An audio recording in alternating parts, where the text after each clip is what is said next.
Ne bir wagt bolýar da bir dosalam bolýar diýen urýar da ama bir ýerde işleýär. Tirek çekip duran haýty ýene bir adam gatym marym. Hoda tadı elinden gelmeýän oý. Elinden gelmeýär, elinden gelmeýär.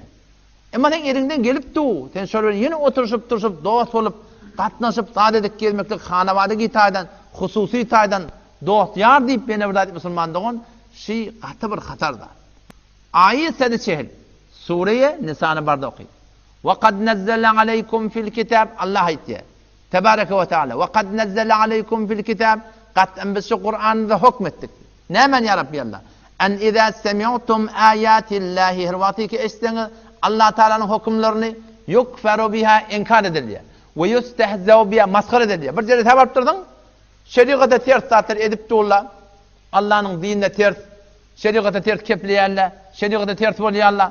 فَلَا تَقُودُوا مَعَهُمْ Şöyle bile oturuşman diyor Allah Teala. Hatta yahudu fi hadisin gayri. Tam başka bir gurun koşuşyan sala. Şu cerete iki şotada ara çıkıp tuğla, tire çekip tuğla, yine bir görüntülük edip tuğla. Haydi bir dap oldu. Ekerdun cadu tar. Şöyle bile oturuşmalıydın. Otursan ne hemen? Bizim yüreğimiz doğru ki. Bizim yüreğimizde tire kaçırık yok. Allah ne dedi? İnnekum ile mislum. Siz en şöyle yalaklı dedi. En hızlı farkında yoksunuz dedi. O sen aytan men ondan zalimrak qo'yan. Men bilip edipdi ona. O ondan bilmeni diýem şaýaty. O şa bilmeni diýem. Men bilipdi on. Men bilip beni qaw diýip, sedekeligini bilip, özüme qaw diýip, şöyle men bir oturmaklyk. Allah tebaraka innekum ila misluhum. Siz en şöyle ýalak. Sonra Allah tebaraka fetwert. İnnallaha jami'ul munafiqin. İnnallaha jami'ul munafiqin. Allah munafıkları vel kafirin kafirleri fi cehenneme jami'an. Bar ýom birlikde cehenneme aqacak. Näme diýdi diýem? Şo jeletany halal bilip näme ibadip bir tarap toy etmesen boljakmy şeýle bir da tutýan adamlara dogry Kur'an kafir diýipdi o. Meni sen Hudaý din diýanat diýip denan oglaň şoňmy iberip goşuluşturup dus Allah munafyk diýipdi ona bilýär.